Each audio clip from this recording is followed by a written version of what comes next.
Hey guys, welcome back to the channel. My name is Mike, and in today's episode we're going to have a look at some editing. Follow along.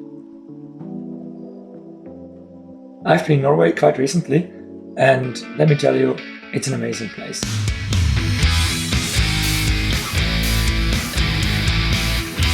Today I thought, let's take some shot that looks kinda bad and transform it into something that looks amazing. Some information about this shot. It was taken with a Canon EOS R, the mirrorless. I believe I took it with my Sigma lens, and yeah, I had to shoot directly into the bright clouds and the foreground was very dark, and that's something that we're going to fix in this episode. If you want to have a look at the final result, just skip ahead. I've left some chapter markers and yeah, you will find it there. Let's start with the editing. The first thing I like to do is to explore what range of details we have managed to capture. Let's slide exposure level down and up, and you'll see there is practically no information lost in this shot. I usually start out by creating a very flat base, which helps me to add to it in the later process. First of all, let's up the exposure to like 0.7, then add some contrast, maybe 16. Definitely turn down the highlights, up the shadows, and you can see the image is now becoming very flat. I also like to eliminate some of the whites and up the blacks half to the point of my shadows. I might have overdone it a little bit, but that's okay. And 38. Creating this flat image allows me to think about where I want to go with it. And I'm imagining a late fall scene, quite a bit of orange, a little bit moody, and yeah, I'm going to blow out the sky a little bit on the left, which should make for a summery vibe. I have to do something that I always do, and this is to add some texture, maybe like, let's type it 15, and remove clarity. I think that the images in general look better with some enhanced texture and removed clarity. Now, to get it a little bit more flat, let's remove some vibrance. Yeah, let's go for that.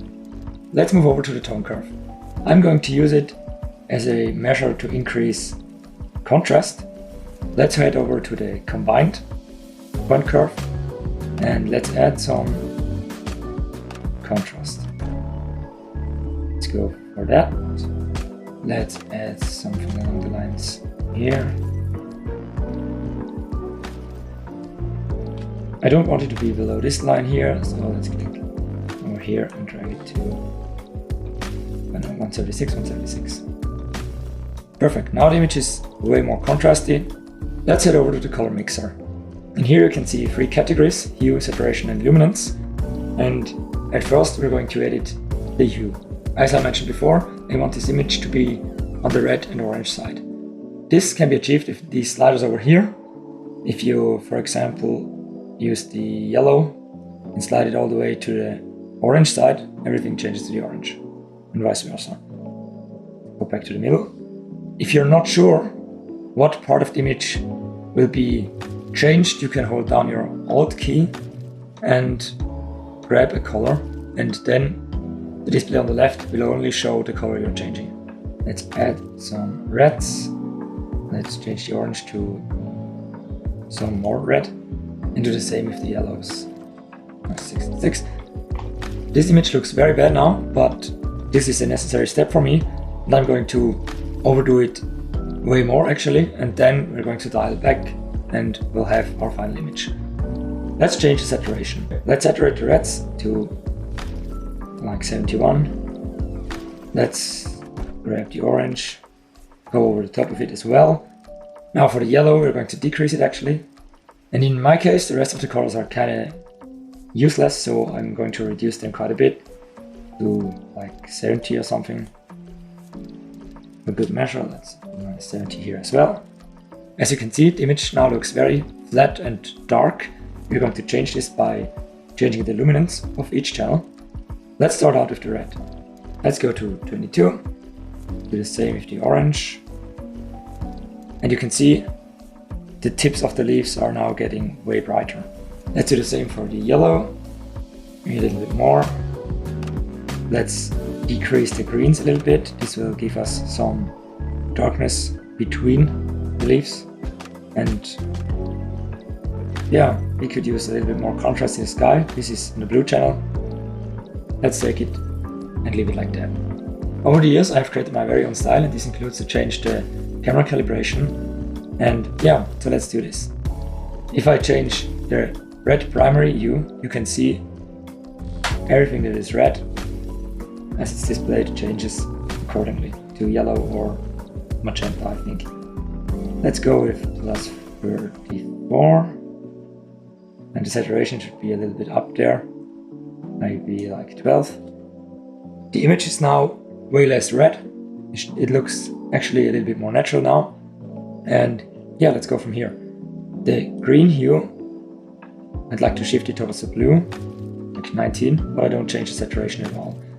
And the blues, I like them kinda more cyan, so let's shift them to -8, I guess, or 10. Let me add some sharpening. I do this all the time because I reduce the sharpening inside my camera. Let's go for 55. Everything is a little bit more crisp this way. You can see, especially in the roof and the barn. So I don't want the whole image to be sharpened, and there is a easy method of checking what is affected. This can be done by holding down the Alt key and slide the masking slider, and everything that appears white will now be sharpened. Let's go for, I don't know, 58. Perfect, looks crisp. I actually have to go back and change something because I think the image is too red, and I don't know, there is some yellow missing. Let's simply change this to 12 instead of 19 and go for 6150. At this stage we are done with all the settings here, I think. Maybe I have to change them later on, but the next step would be to add some masking.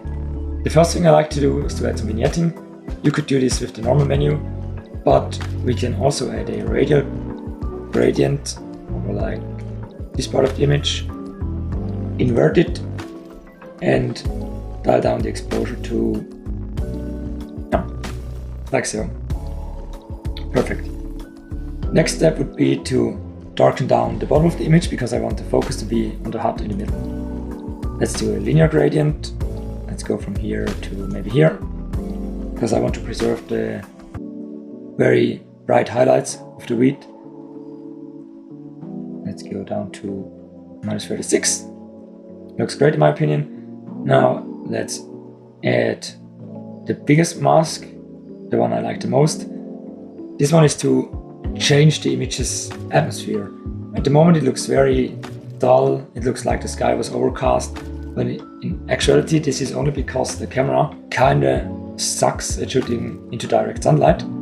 So let's change that and bring some atmosphere back into it. Let's make this mask over here kinda big, maybe like this, because I want the sun, as it was in real life, to come from the left side. And up the exposure to 1.4, and look what difference this makes. It looks like the perfect day late in fall. I love it. Now, usually if the sun is very bright, it starts to fade around corners and edges. So we can simulate this by dehazing the image, but reverse. That means to reduce the dehazing. Let's go to minus, something like this. Okay, I think I might have overdone it again. So let's move the mask over there a little bit more. Perfect. There is only one problem left to tackle, and this would be a pretty small one. But as I decreased the dehaze in this mask all the way down here, the barn itself is affected. This means it has way less contrast and it looks kind of dull. To change this, I'm going to subtract it from this mask by clicking Subtract, Select Subject.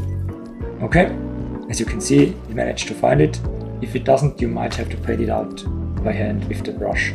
To add back the brightness of the barn, we're going to add a new mask, select subject, and we're going to go a little bit overboard here, add some contrast, maybe 11, add some highlights, because this adds contrast as well. Always go over the top and then reduce. Yeah, I think this one looks pretty good. We could maybe even up it a little bit to 107, 102, 109. Strange numbers. Yeah, that's the final photo. I hope you all enjoyed the process of editing. I had a little bit of an insight into my process.